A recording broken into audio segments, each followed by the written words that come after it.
Oh, buddy, you've just captured us trying to have a cup of tea there. Here it is. It's Ginger again. We're back. Mint's being left by the curbside. I'll just keep talking for a little bit while people start joining the stream due to the persistent lag. Maybe we'll do this every time. There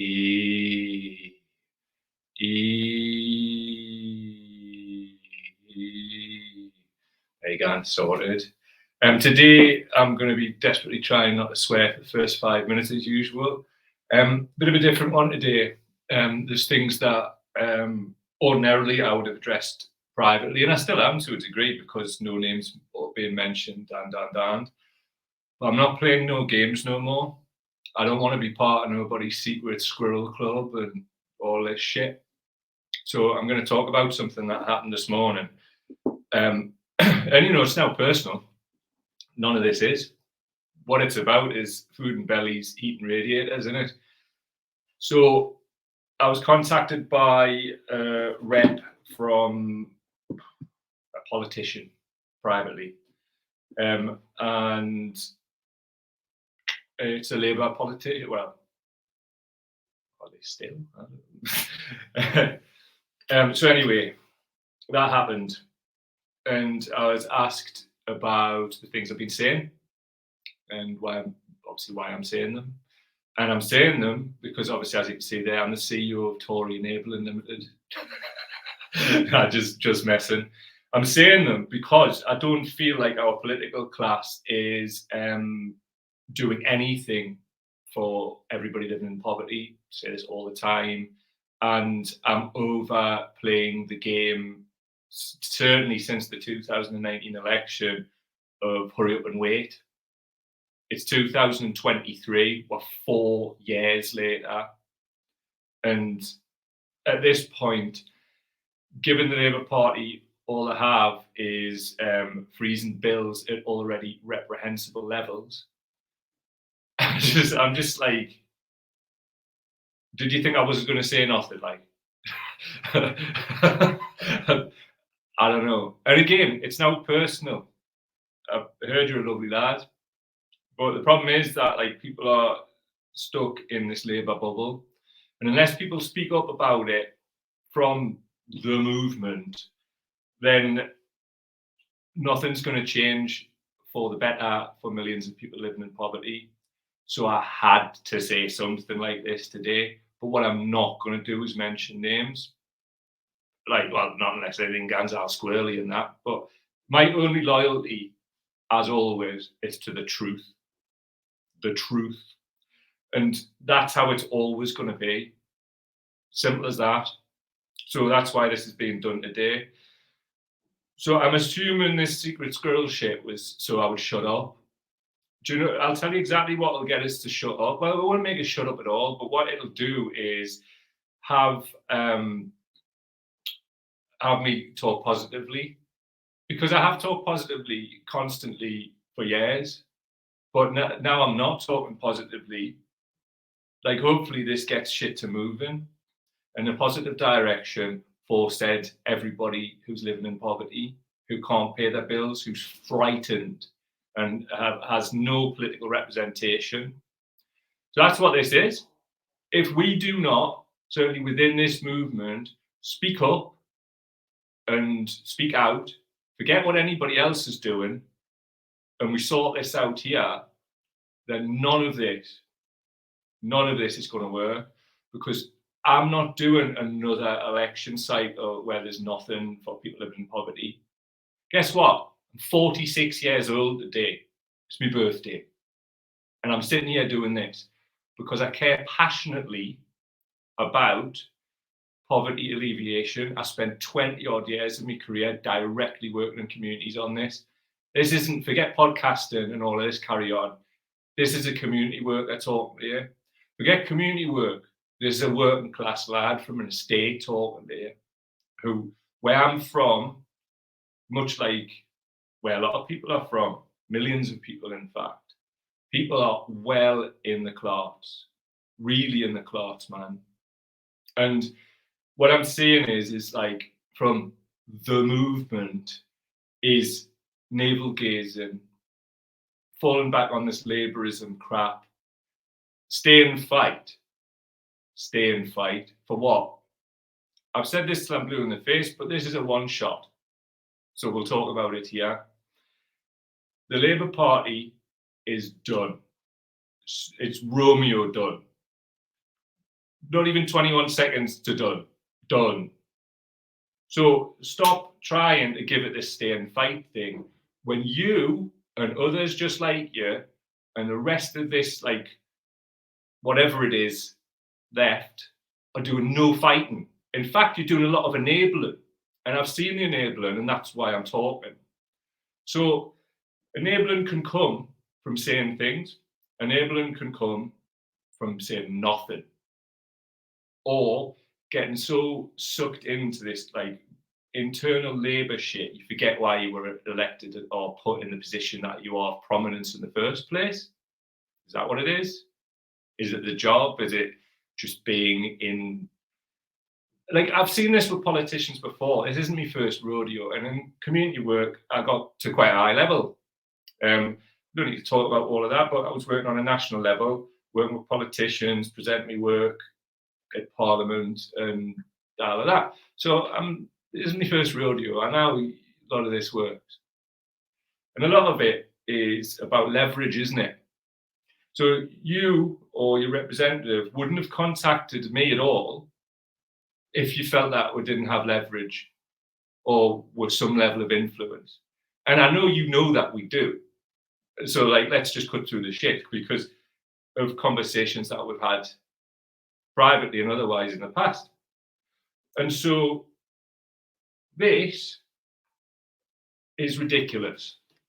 Like, I have no loyalty to anything but the truth. And the truth says that you need to be doing more. So let's, if we want to play this game, let's play a game.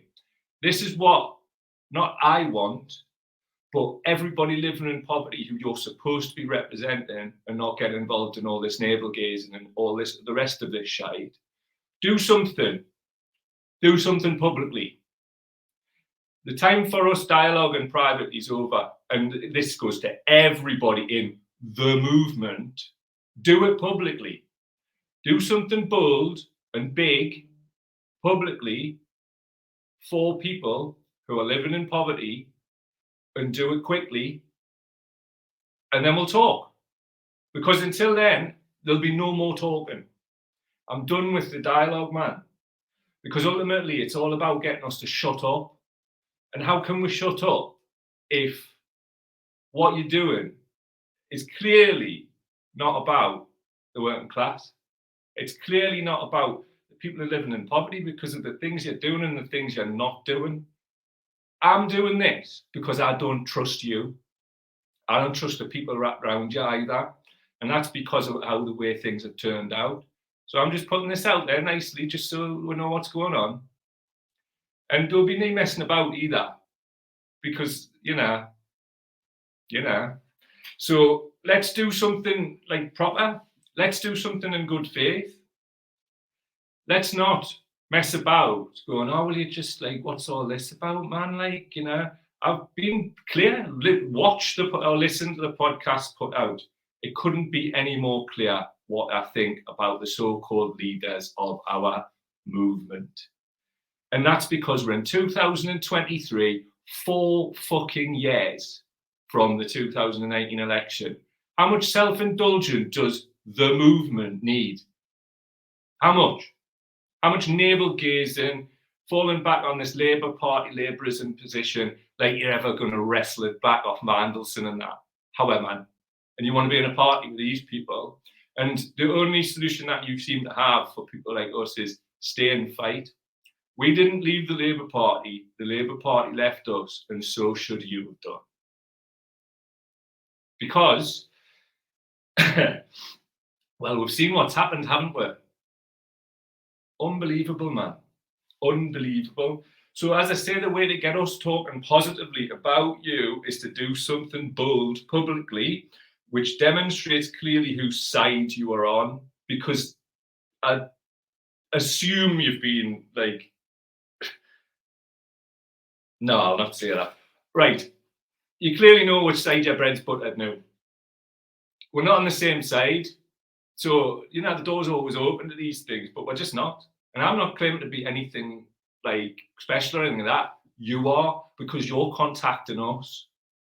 So this is me contacting you back. I ain't replying to your messages. I sent you just 300 words back, not sugarcoating it, making it really, really clear. And I'm angry.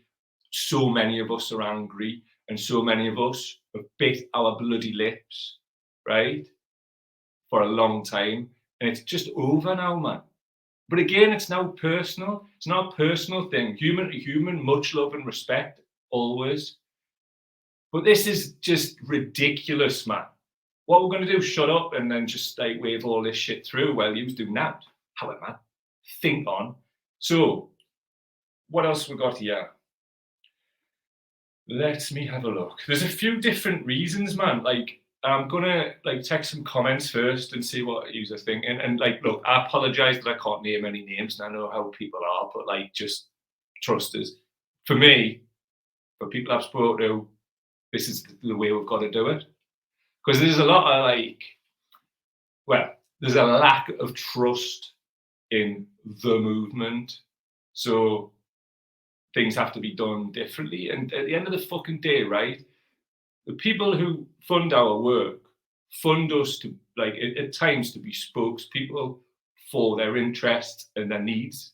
And I know that because they tell us that. So that's what this is. I would be going like completely against my moral fiber to just continue these secret little fucking bullshit conversations. Like that, a part of what got me in this mess was this and this, the whole stay and fight thing.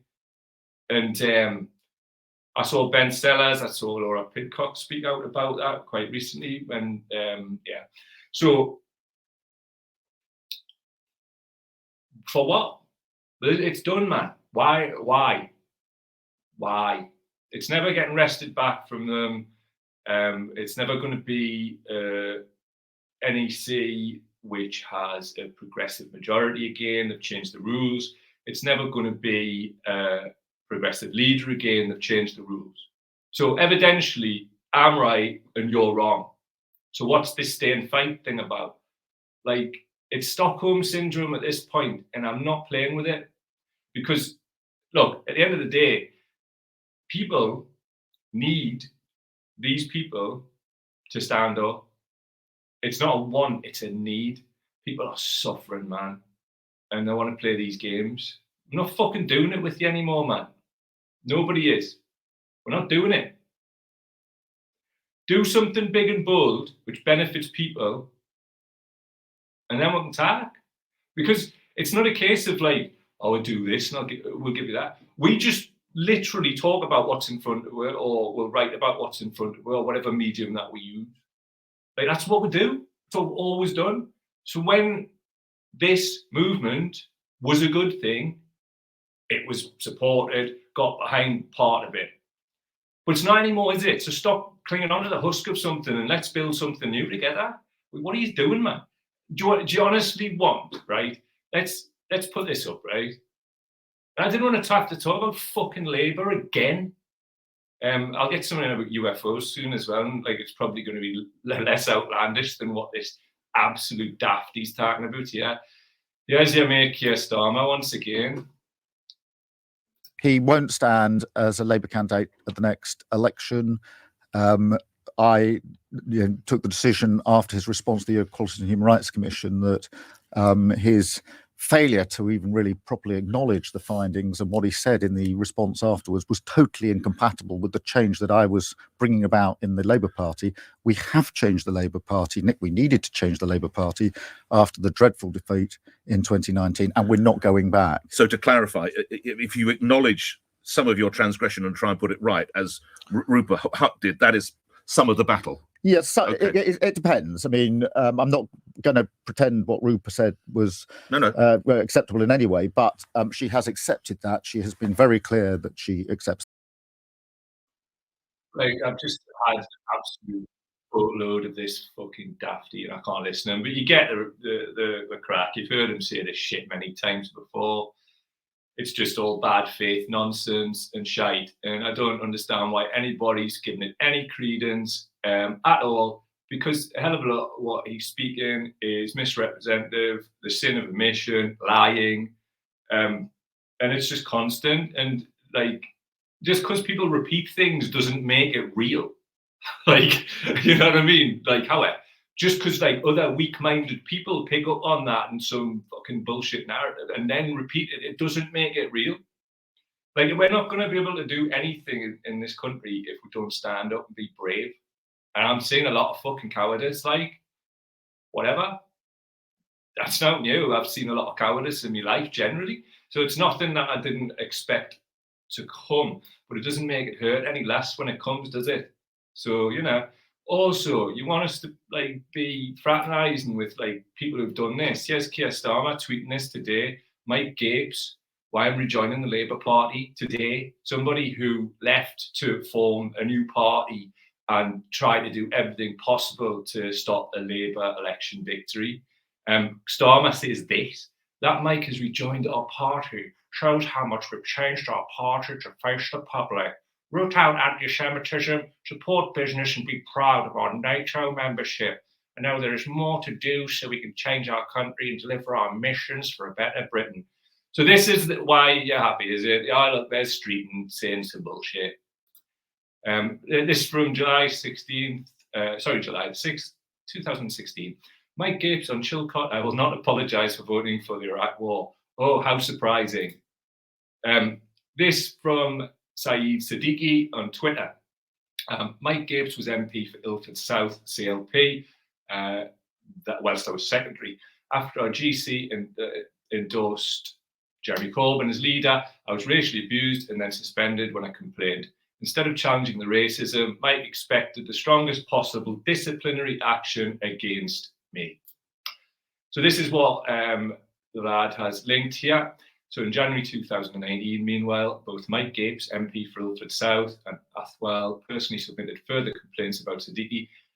Gapes expecting the strongest possible disciplinary action. As had the office manager of Wes Streeting, oh, he's popped up again, MP for Ilford North. All of these individuals were associated with the right of the Labour Party. In January 2018, can I just point something out? The Labour Party is a right-wing party. It's not the right of the Labour Party. If you're dobbing yourself in with these now, you've chose a side. So let's get that clear for a frigging start. Meanwhile, Siddiqui engaged lawyers to delay him being deselected as a council candidate, while supporters lobbied the NEC and GLE regarding the case. Hogan, however, continued to investigate and pursue action against Siddiqui alone for 5 months from October 2017 to February 2018, a period in which, as discussed later, the disputes inbox to which anti-Semitism complaints were being forwarded went mostly unmanaged, despite Matthew's assurances that Hogan was working on this. This was one of the main things Hogan worked on. Hogan provided just one case to the NEC Disputes Committee in January 2018, and 20% of the emails he sent into these 5 months concerned this case. So these people, you want us to be wrapped around these people, like you. Yeah, whatever. So anyway, from the Independent opinion, the Labour files exposed a toxic right-wing culture poisoning our party. You don't say. One of the quotes from above, the leaked Labour report reveals a shocking level of racism and sexism towards its black MPs. Harrowing bullying of party members by Labour's bureaucracy and the rigging of democratic processes. Oh, we have lots to do with this, can we? You serious, man? Serious? Like, serious? I'm a lifelong anti-racist. You want me to be involved with it? You've got Stockholm Syndrome, man. What you on about? I mean, I know it's nice being part of something in a community and all that, and God knows it's hard, like, standing alone sometimes when I do shit like this, right? But it's the right thing to do, man. Like, what? Like, what? Like, do you want us to just, like, lie just because I can be part of the gang or something? Fuck your gang. Do something big and bold, man. Seriously. Like, I cannot deal with the cowardice of all of this, man. Like, I'm seeing it daily. What's going on, the impact of this. It's not numbers on a screen. It's not spreadsheets. It's not some daft little fucking project that like does this, that, and a fucking third or highlights that. We can do the highlighting. Do something with the levers of power internally and show everybody a bit of hope. And everyone can talk, and like it's not even a case that we'll talk. I'll just say you're good because you are. It's no personal, eh? None of it is. Not one bit of it. But we all know how politics works, don't we? So if you want something from me, which you clearly do, because you think I can give you, and I have done in the past, as you're well aware, then I want something from you. And I want it on behalf of the people who fund us to do the talking and do the writing and hold people like you to account. So this is accountability. Let's see what the comments are saying, because it's my birthday. Honestly, it's really my birthday and I'm doing this. So I'm gonna go off and do birthday shit after this, after I've like edited and uploaded this entire thing and released it to our big audience that you wanted part of in the past. And you thanked with Paul and all of these, comments. What we got? SBJ Chef is in the house. There's something weird about the notification. I got a start time of 12:18 today, but that's clearly wrong. That's probably down to me, mate. And I appreciate you being there and being here now. Hopefully, I'm at the minute. I'm just recovering from a road crash. Smacked my head off the earth. I'm very, very, very lucky, to be quite honest with you. And I did downplay it at the start, but I was an idiot. So I'm on sporadically at the minute until I can commit to the regular time, because I'm just not very well. Like the energy's not. I've had head injuries before. I've crashed Vespas and like all kinds. And yeah, I'm just sick of getting concussions. Had a few fights, that kind of thing. So that's the one. Anyway, Joanna's saying, afternoon. Mike, it's a bit big being can echoey. Am I? Oh no. Oh God. Shit, bastard. You'll probably see now I'm not, because I've switched the friggin' mic on. Been running this entire thing off the speakers. I'm still putting it out though, because I'm not doing this again. I mean everything that I said. Just listen a bit closely. This isn't really for the audience anyway, so but feel free to listen in.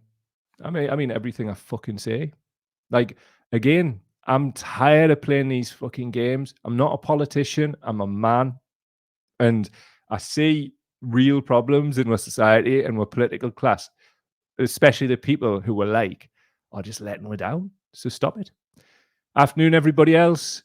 Afternoon, everybody. That's in B62 Boom On, Susie, Michael Dines in the area. Thanks for all the happy birthday wishes from Slaz, Joanne, everybody. Right, but back to the show. SBJ Chef, back in the house. It's not class anymore, it's opportunity. A middle-class family reduced to a working class existence do not think of themselves as working class. They have the same values they've always had. Absolutely spot on. Great point. Joanne, staying fight with Starmer in charge. No, indeed. Dexter Gordon, how you doing? I'm long gone. One of the fundamental aspects of democracy is to vote what you believe in. I don't believe in red Tories offering to maintain a status quo with a smiley face. You, Dexter, speak for me and so many of us that I speak to every day. And I think it's about time there was a bit of a wake-up call. And that's what this is. Without getting all like American wrestling and that. I've had enough of you, Ultimate Warrior. I'll get you at WrestleMania. So anyway, thanks for all the birthday wishes, everybody. I had to do this. Again, it's now personal, but if you want to have a go at us on the street, fine, we'll do that too. But that's not the energy I'm bringing. So, do what you got to do. Have your people contact us. I'm going to air you off. Let's have a look in public. See if it's out big and bold. Then I'll contact you and go, nice one. But until then, see you later. I'm off to have me birthday. If you could do this, please, that would be good. Go to youtube.com/cowdaily. The community tab is where all the Facebook written posts are going to live from now on. Facebook, I've mentioned it before, but I'm going to have to keep mentioning this as people get on this. It's just an absolute joke, and they've been extracting the urine on monetization for a long time. So all of the energies are going towards YouTube now, because if we want to have this continue to go on, by this I mean Cow Daily, then we're going to have to get that channel monetized and up patrons and all that stuff. So I have to just really focus our energies on these things. And apparently, if you do posts on YouTube, it helps with their algorithm. More people see the work, you get paid. That's the process. So anyway, if you'd like to directly support our work, speaking without fear or favor to anybody you bloody well like, in good faith, go to patreon.com/cowdaily, patreon.com/cowdaily, holding people's feet to the fire since 1977, since I came with me ma. Anyway, all love to every single one of yous. It's a shit old game, innit? But at the end of the day, if we're not big and bold and brave, and we don't stand up for what the right thing is, then we're going to get what we've always got. And what we've always got is shit, and it's worse than it's ever been. And I don't know how anybody with a straight face can do the whole stay and fight thing when like people's bills are absolutely out of control and all Labour have got is, I will just keep them the same. Fuck off, man. Come at us when you've got something fucking worth talking about. And until then, happy birthday to me. See ya.